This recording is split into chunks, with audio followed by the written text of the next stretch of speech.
I think if you've been married or Here we go. Yeah. I knew we would get there. I knew we'd get you've been married or you have friends or whatever it is. Yeah, it's true. It's true. Yeah. Something is going to be brought to your attention, Yeah. and you're going to really feel like, man, I was not in the wrong. Yeah. Like you will process it and think it through several times. You'll examine what is being said, and you're just like, "That bless it." I just That was yeah.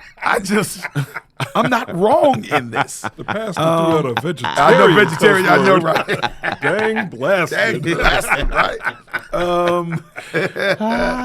But I think one of the things, and let me be clear, this is much easier saying this to you in this setting where there is levity, Absolutely. and not tension and conflict, Yeah, right? that's right. But I think one of the things I have had to learn the hard way is that wrong is very subjective.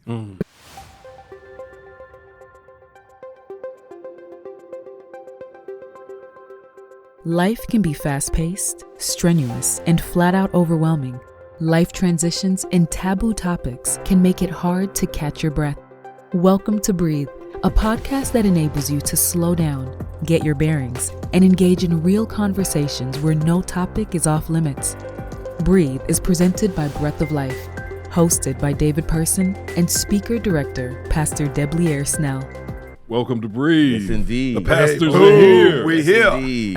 Got Pastor Snell. Yeah, Fresh from an overseas trip. yeah, Pastor yeah. Nugent. Yes, fresh from indeed. the West Coast. That's the West right. Coast. That's right. And I'm fresh from the West Coast. From the West So Coast, we're too, man. all here and glad to be here on this Monday. I don't know.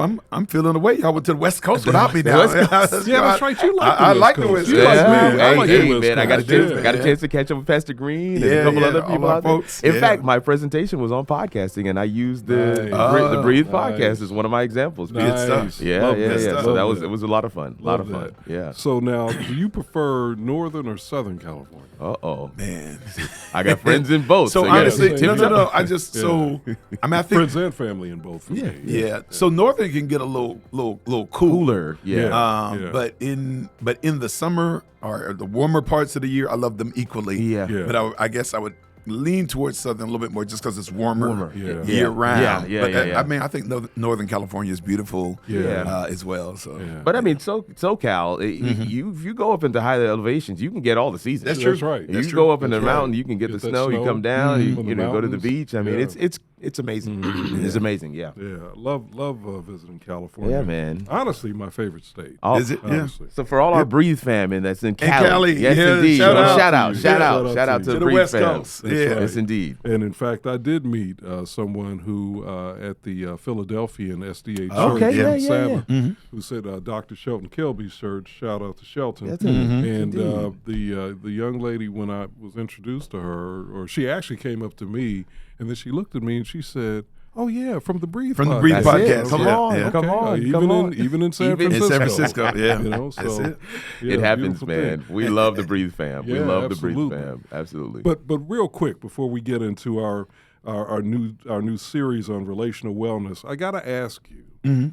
You were in Portugal. Yeah. Come on. Yeah. I hear yeah. that's one of the most beautiful countries in the world. Yeah, I was Or cities, I should say. Well, let's see. Portugal's What's a the country? Yeah, Yeah. Portugal's a country. What, were you in Lisbon? I was in Braga. Oh, okay. yeah. I don't know anything about No, I that. do, and Oh, that's you do? gorgeous. Yeah, Okay. yeah, yeah. So I was there for to officiate a wedding. A good friend of mine and her husband to be. They just did their nuptials there. And so Portugal is pretty amazing because what it is, even when you're flying over the country, what you see is just a bunch of little villages. Oh, okay. Villages and kind of highways or roads that Connect lead them, to the amazing villages. So I was in this area called Braga, and there's stunning scenic beauty. But one of the things I loved is just the sense of community. So like in the U.S., there's just like this 9 to 5 pace, Right. And let me be clear, people get up and go to work, but like there is like where we stayed was kind of the city square. You just see senior citizens in the middle of the day Hanging. talking, Yeah, I love children that. playing. I love that. Everybody, it almost feels like everybody has a business of their own of some sort. Wow. But I just even in the evening, like every 18 feet or so, somebody's going to stop you, talk to you, so on and so forth. Wow. In English or? In English, yeah, Oh, okay. yeah. Not Portuguese, but English. Well, I mean, so of course, the assumption is that you may speak Portuguese. Okay. But we're kind of like the only ones that only speak one language. You know what I'm saying? Right, Like that's very kind of true, an American very thing. true. It's true. So, everybody there, I won't say everybody, I don't know everybody, but quite a few of the people there are bilingual. So it was a really, really rich experience. Really excited for That's awesome. the Tomlinson family, Maurice and Tasha Tomlinson. They just got married there. And but it was just a really rich experience. Awesome. And great food. Some of the most amazing pastry, bread, baked good, that kind of stuff. I'm a baked good guy. I'm a bread guy. I've been doing a lot of penance walking. I thought you were. since I got kind of stayed away from. Yeah. But as Solomon said, when I was in Portugal, I withheld no good thing for myself. I wanted to embrace the culture. So now I'm up early in the morning trying to get it back out there. Getting back out there. Trying to get it back down. Man. That's awesome. Nice. Well, I praise God that we all, with all of our travels, especially you going overseas, that we all are back God is here, good. Back safe, here. Yep. sound, everything's okay. Everything's good. Praise the Lord. Praise the Lord. Praise the Lord for that. Yep.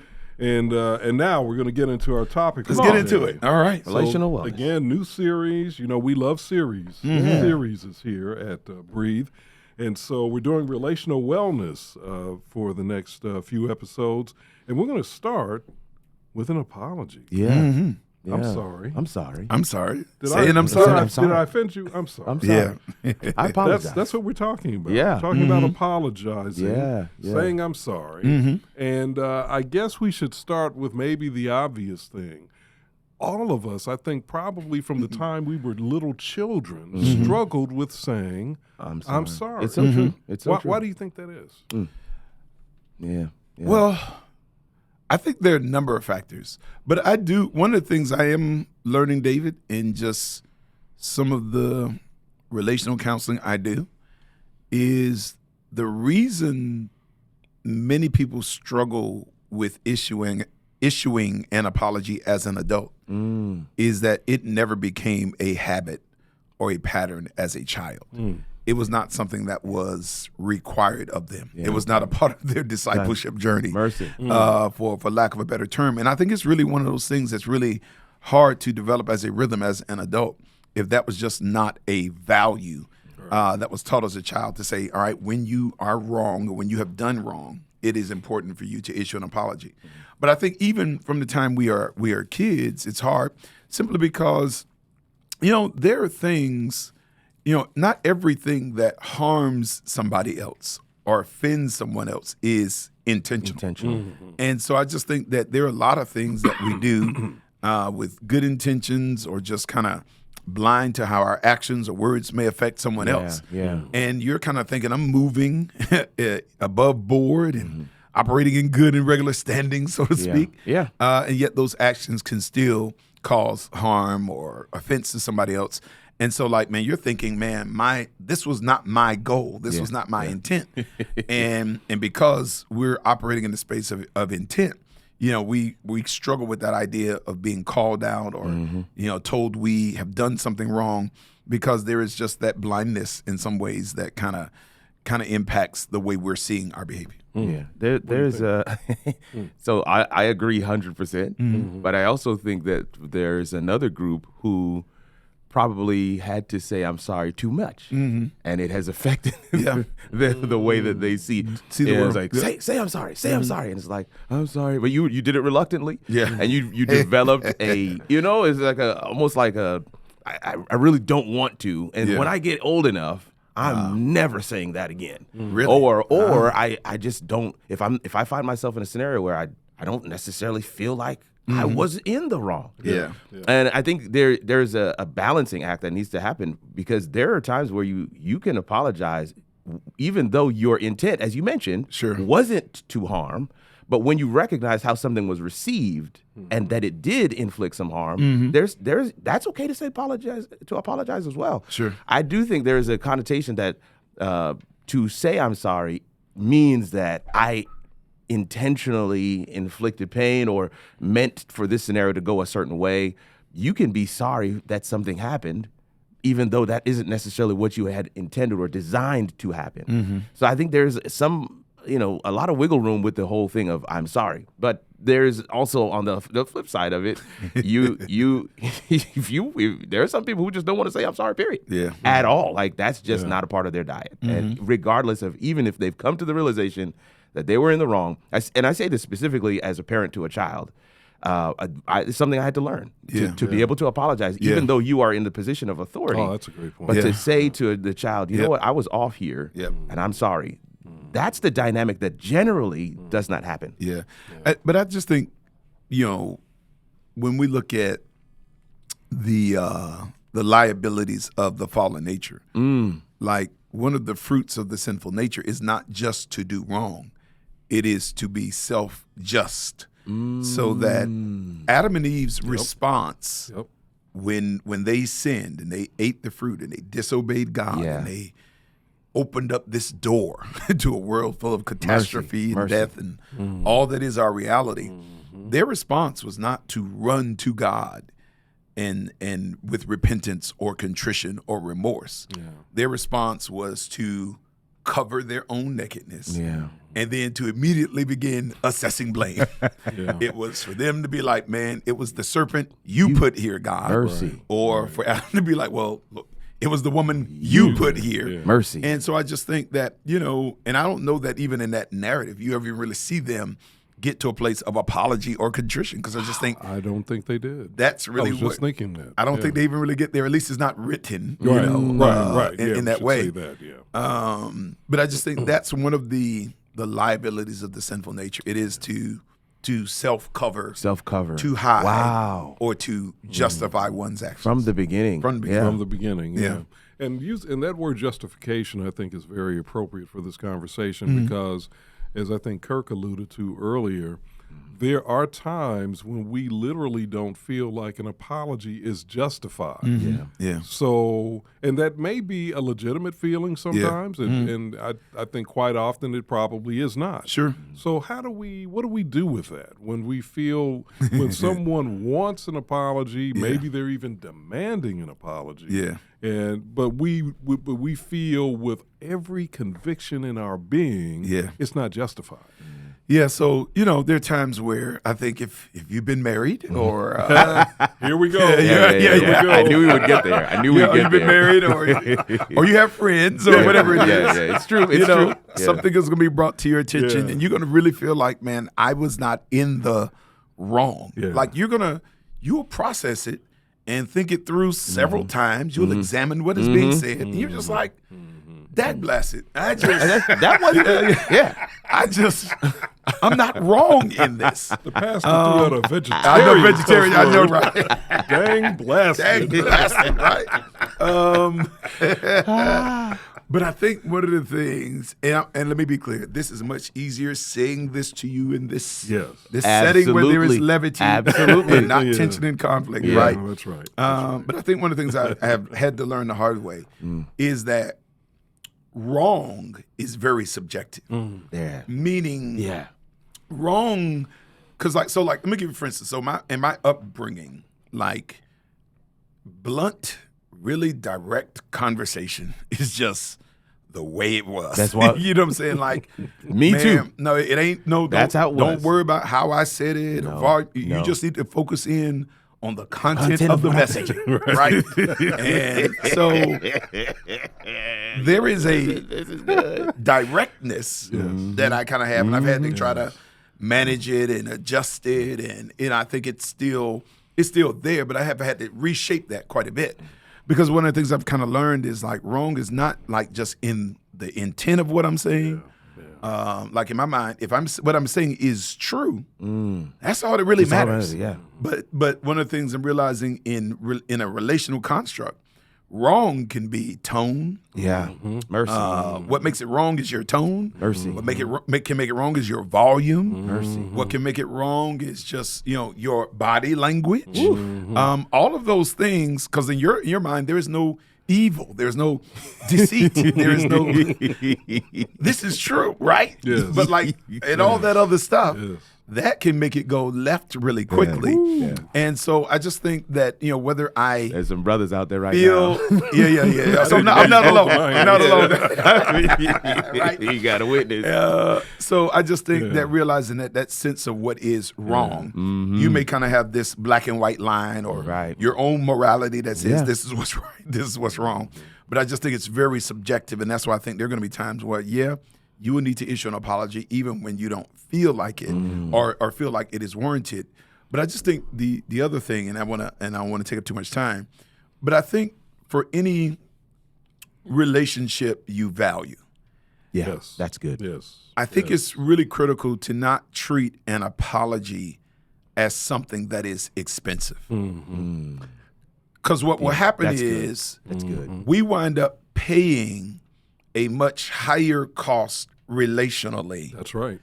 because we did not want to, because we were assigning a greater cost to an apology than it actually is. That's right. And so I just think that there are times where we treat something as expensive that's actually inexpensive. An apology is really, it's inexpensive. All it costs you is a little ego. That's it. It only costs you a little It's so pride. true. It's so true. But we're putting this major price tag on it, and it winds up costing us much more Mercy. down the line. Down the So line. I want to look in the camera and be crystal clear. Young brothers Come on now. who are in relationships, Yeah. who are starting out your marriage, Mercy. Yeah. who are starting out the parenting journey. Yes, indeed.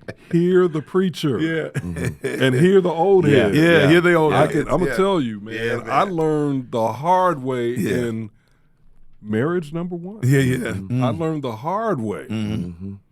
Yeah. You better check your tone. Check your tone. And you better check your volume. Volume, body language. And it doesn't Yeah. matter how Yep. right you think you are. Yep.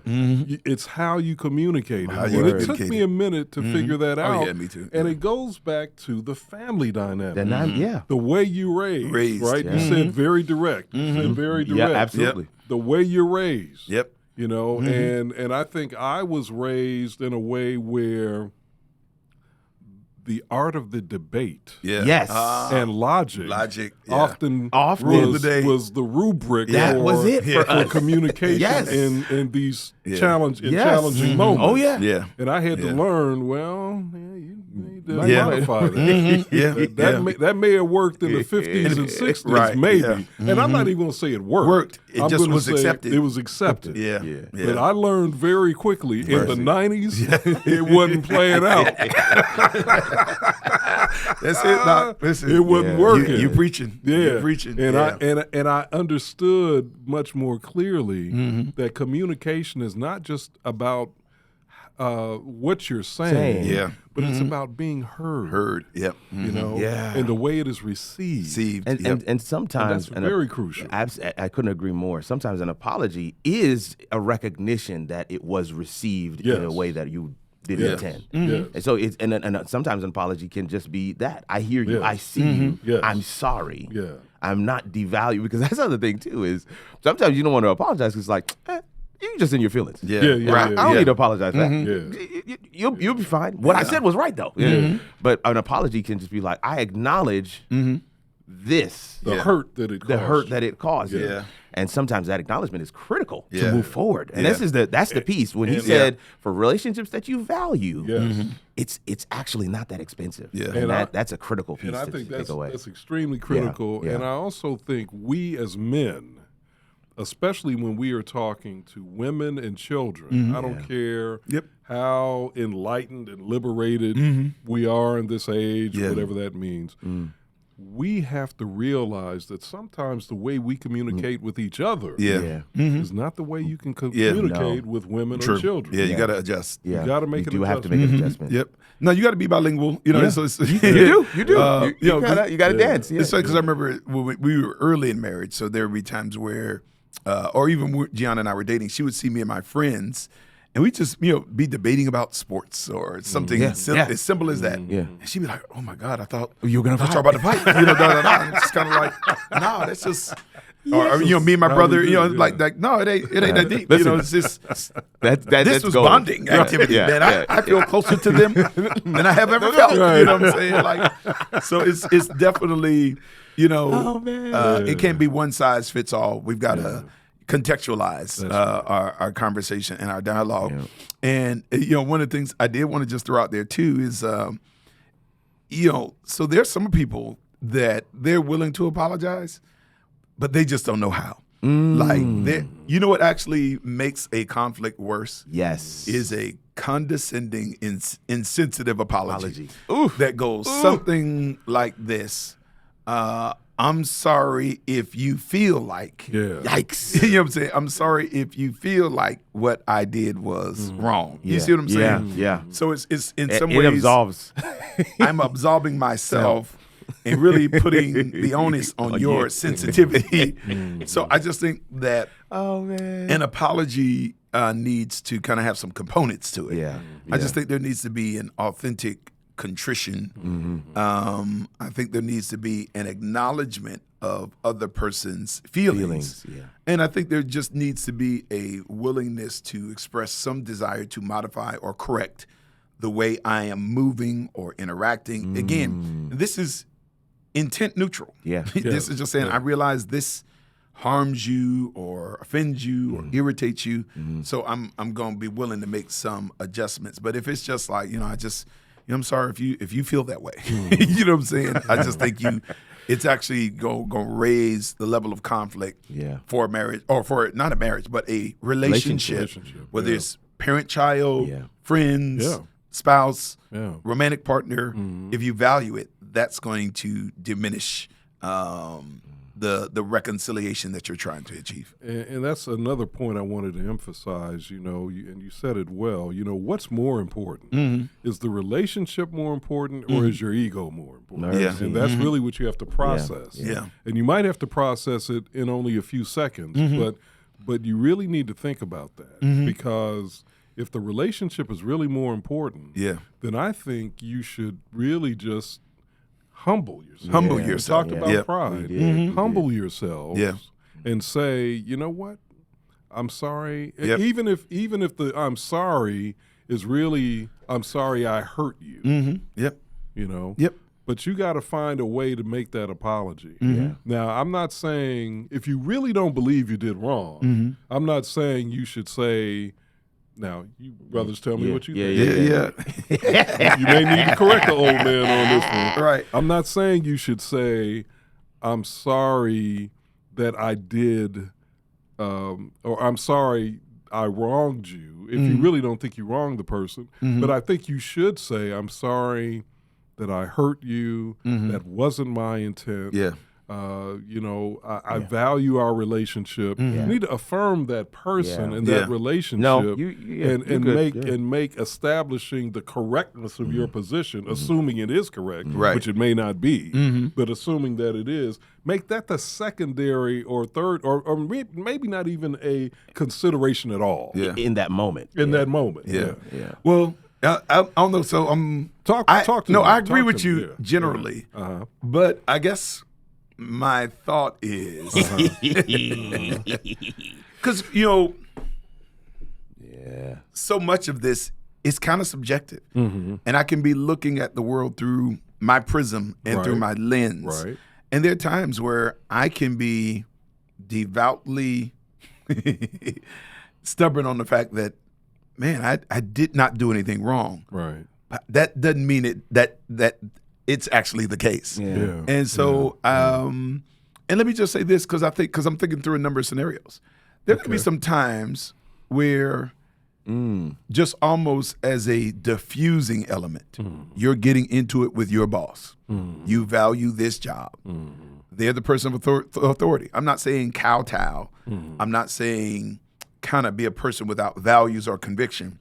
But I just think that there are probably some times to just say, I apologize. You know what I'm saying? I'm going to kind of yield in this moment. You know what I'm saying? For the sake of the big picture. Absolutely. Because I think there are times where, you can win the battle at the expense of the war, so to speak. Point. And so I just think part of it is just kind of having a larger view of things to kind of say, because I think at the end of the day, all of us know relationally, it's about kind of choosing your battles and kind of realizing that in the course of this relationship dynamic, whether it's a job, whether it's a marriage, whether it's a friendship, they're going to be, I have some values in places where I cannot be moved, where I will not be moved. These are convictions for me. But I just think, where there are just preferences, Right. then I kind of, I'm kind of choosing it, I guess, as I age to yield on these preference things or perspective things so that I can save all my indignation where there's a real principle, Like here, you know what I'm saying, here we will not at work, so to speak. So, so I think that's kind of, so I think, there's some times where, so I think what you should never do is like, if they're accusing you of stealing something, well, no, you don't confess to stealing something if you didn't steal something. Right. Or if they're accusing you of, being unfaithful in your marriage and you did not do that, you don't take ownership of that. Not you at know all. what I'm saying? No. I'm not saying die with the lie, because there's some of us that will die with the lie. Right. But I'm saying, so you're not going, where there is an objective thing that is being said and that's not the truth. No. But I just think that where there is just kind of that gray area, where it's just a matter of perspective. Yeah. I think there are times where you just say, you know what? My bad. That's on me. Yeah. That I think there should be spaces like that where you. What you're saying is there may need to be some time for introspection and reflection. In order for you to mount a real apology, because in the moment it may not work. You may actually make it worse. If in the moment you're trying to give an apology that really feels like you're placating the other person, right? Because you felt so strongly about what you whatever position you held. So it may require a breath or two. To be able to go back and say. But can I go back to something you mentioned earlier? Sure. Because out of all the different relational competencies that we espouse, whether it's communication, the ability to listen, so on and so forth, honestly, and it's funny because next time we do something that's kind of family-based at church, this is something I really want to revisit.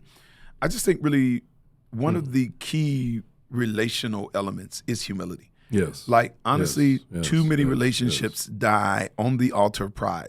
Like, you might be able to communicate, you might be able to listen, but like, let me just say this. If you're a proud person, you shouldn't get married. You shouldn't have kids. You shouldn't be in a workplace with other people. Mercy. You should live on an island. You know what I'm saying? Because honestly, it is probably one of the most destructive. Because what a proud person would do is you would draw a line in the sand. Mercy. And there are actually very few things that you actually need to draw a line in the sand on in that regard or in that way. And honestly, if you're just proud, like just something as fundamental, just as issuing an apology, you will treat it as if it is this sacrifice. You will make yourself a martyr in the process. And you will actually be destructive, not just in one relationship, but if you're proud, you'll be destructive in every relationship. Mercy. It'll show up across the board, except in places where you are the authority and everyone answers to you. So that what you'll have is the boss who is like, the man, he's the man in the world, and he'll come home to his wife and kids and say, man, I get respect here and I get respect out here and I get respect everywhere, but in my house.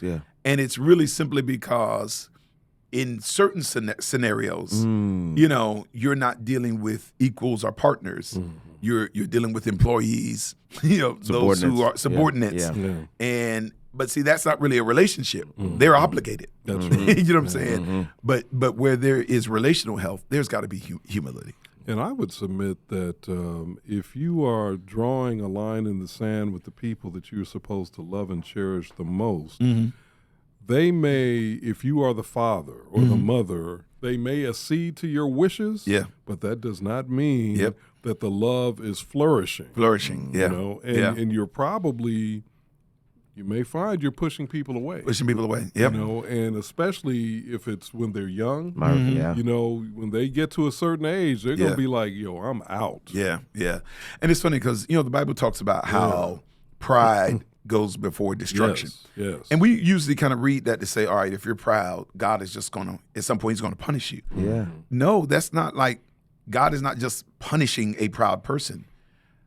Pride is so relationally destructive. That's good. It just causes everything underneath you to erode. And it's funny because like John Maxwell, we're reading one of his books in our pastoral staff meetings. And he says, in order for you to be successful, you have to have a lot of people around you who want you to be successful.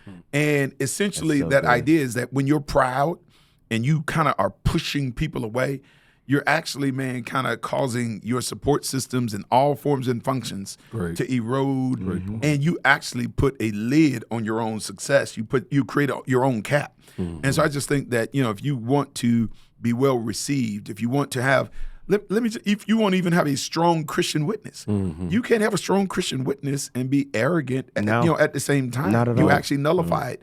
And so I just think that, even when it comes down to just issuing an apology, being able to even receive when somebody else apologizes to you without saying, I told you so. Yeah. You see what I'm saying? That's right. That's destructive thoughts, all destructive things. So this not even, so when everything collapses, that's not God exacting judgment. That is just the result of living a life without humility and relational awareness. That's right. Wow, that's right. good. Yeah.